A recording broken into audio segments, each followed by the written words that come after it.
जो जो हिंदुस्तान की मिट्टी के मुसलमान है, जो हिंदुस्तान की मिट्टी के मुसलमान हैं, जिनके पुरखे मां भारती की संतान है, भाइयों बहनों, उन पर नागरिकता कानून और एनआरसी दोनों का कोई लेना देना नहीं है।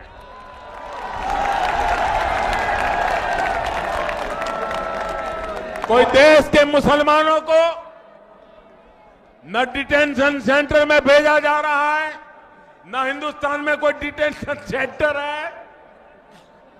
भाइयों बहनों, ये सफेद झूठ है, ये बद इरादे वाला खेल है, ये नापाक खेल है। और भाइयों बहनों, मैं तो हैरान हूं कि ये लोग झूठ बोलने के लिए किस हद तक जा सकते हैं। कुछ लोग सिटीजनशिप अमेंडमेंट एक्ट को गरीबों के ही खिलाफ बताते हैं, कोशिश कर रहे हैं, कह रहे हैं कि जो लोग आएंगे वो यहां के गरीबों का हक छीनने लेंगे। अरे झूठ फैलने से पहले इन कम से कम गरीबों पर तो दया करो भाई।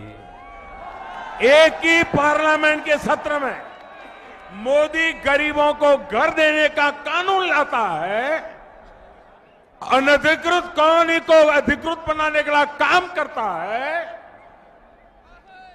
क्या उसी सत्र में गरीबों को छीनने की बात करेगा? क्या झूठ फैला कर रखा है? भाइयों बहनों, ये जो एक्ट लाया गया है, ये उन लोगों पर लागू होगा जो बरसों से भारत में ही रह रहे हैं।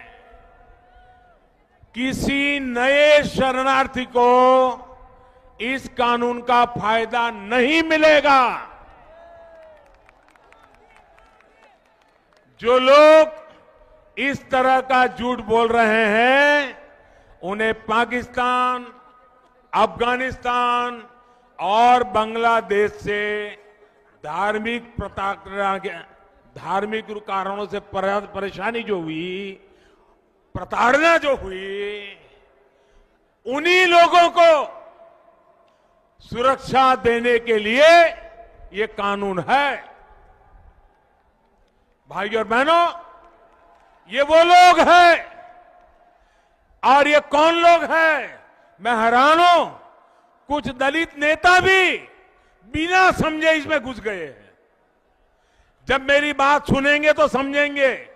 उनको मालूम होना चाहिए कि पाकिस्तान से जो अधिकतर जो हमारे शरणार्थी आए हैं, वो मेरे दलित भाई बहन हैं, दलित परिवार के हैं।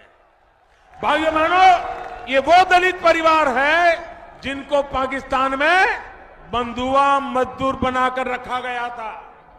आज भी पाकिस्तान में उनके साथ स्थिति यह है कि अगर दलित परिवार का कोई व्यक्ति चाय पीता है तो उसको चाय के साथ साथ उस चाय के बर्तन का पैसा भी देना पड़ता है और बर्तन साथ ले जाना होता है। आज भी पाकिस्तान में यह हाल है।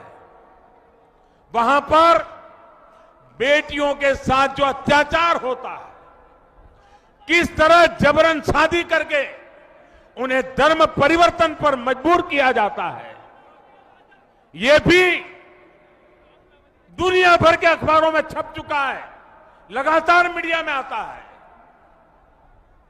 ये सिर्फ इसलिए होता है क्योंकि उनकी श्रद्धा अलग है, आस्था अलग है, पूजा पद्धति अलग है।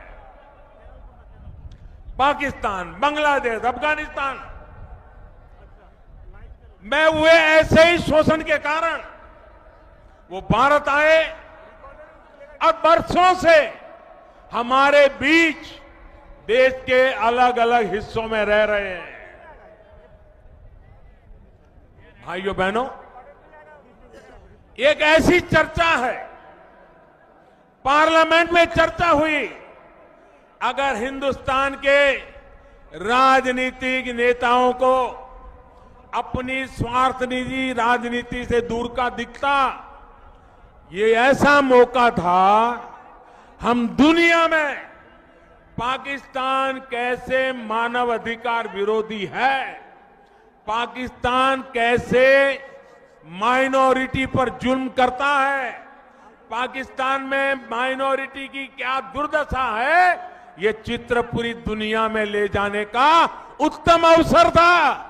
लेकिन इन्होंने उल्टा कर दिया, क्योंकि उनको देश नहीं, उनको उनका दल दिखता है। इसके कारण देश की भलाई के लिए और दुनिया में पाकिस्तान के करतूतों को खुला करने का मौका भी इन लोगों ने गंवा दिया। और मैंने पहले कहा उस प्रकार से मैं दलित राजनीति करने वालों का दावा जो करते हैं उनसे पूछना चाहता हूं कि आप इतने वर्षों चुप क्यों थे? आपको इन दलितों की तकलीफ कभी क्यों नहीं दिखाई दी? आज जब इन दलितों के जीवन की सबसे बड़ी चिंता दूर करने का काम अगर मोदी सरकार कर रही है, तो फिर आपके पेट में चूहे क्यों दौड़ रहे हैं?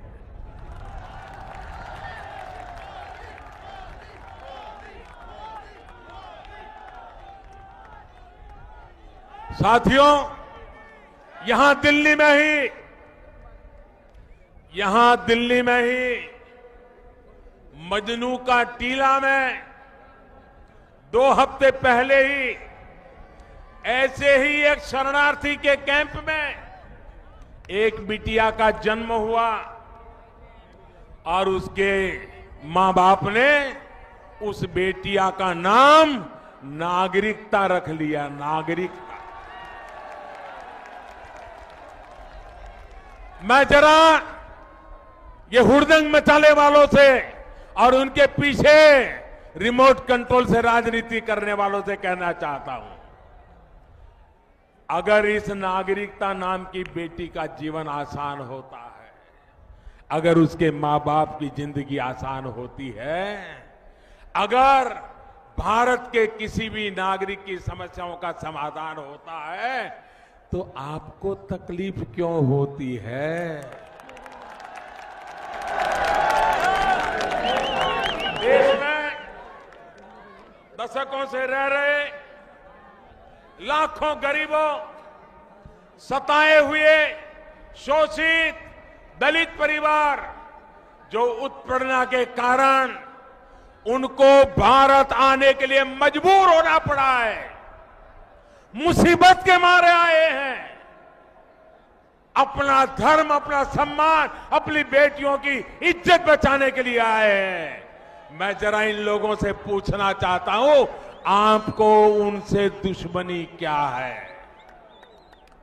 साथियों, जब धार्मिक अत्याचार की वजह से कोई भारत की शरण में आता है, तो यहां आकर अपनी आप बीती सुनाता है, अपनी परेशानी बताता है। ये जरा बुद्धिजीवियों, मेरी इस बात को जरा गौर से सुनिए, आपको भेद समझ आ जाएगा। कोई भी शरणार्थी मुसीबत के मारे सीमा पार करके किसी भी तरह अगर हिंदुस्तान में पहुंच जाता है, तो सबसे पहले वो किसी न किसी सरकारी दफ्तर में जा पहुंचने की कोशिश करता है। छोटा सा भी सरकारी मुलाजिम मिल जाए तो उसके पास जाता है, नजदीक में पुलिस थाना है तो वहां जाता है और हाथ जोड़ करके खुद कहता है कि मैं पाकिस्तान से आया हूं, मुझे आना पड़ा है, मेरी जिंदगी बचाने के लिए आया हूं, आप मेरी मदद कीजिए। वो छुपाता नहीं है। आज भी ये लोग खुलेआम इंटरव्यू दे रहे हैं कि हम पाकिस्तान से, बांग्लादेश से, अफगानिस्तान से आए हैं, आना पड़ा है।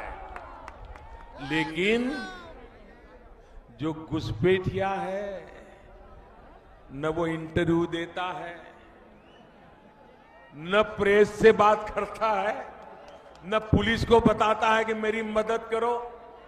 वो आकर के छिप जाता है और कहीं न कहीं अपना जीवन स्थिर करने के लिए जुगाड़ लगा देता है। और जो एजेंट होते हैं उनको मजदूरी का कुछ हिस्सा देता रहता है। भाइयों बहनों, बड़ा सीधा साधा फर्क है। घुसपैठिया कभी अपने आप को अपनी पहचान होने नहीं देता और शरणार्थी कभी अपनी पहचान छुपाता नहीं है। भाइयों बहनों, ऐसे बहुत से घुसपैठियों ने आज बाहर निकलकर किस प्रकार की बातें कर रहे हैं, सच क्यों नहीं बताते हैं? भाइयों बहनों, उन्हें डर लग रहा है कि उनकी सच्चाई अब सामने आ जाएगी। साथियों, रिफ्यूजी का जीवन क्या होता, बिना किसी कसूर के अपने घरों से निकाल देने का दर्द क्या होता है, ये दिल्ली से बेहतर कौन समझ सकता है।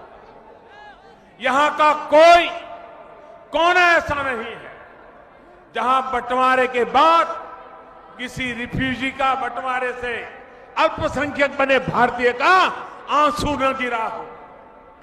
सड़क पर हो रहा ये का बवाल उनके आंसुओं का अपमान है या नहीं है? उनके दर्द पे तेजाब छिड़कने वाला पाप है कि नहीं है?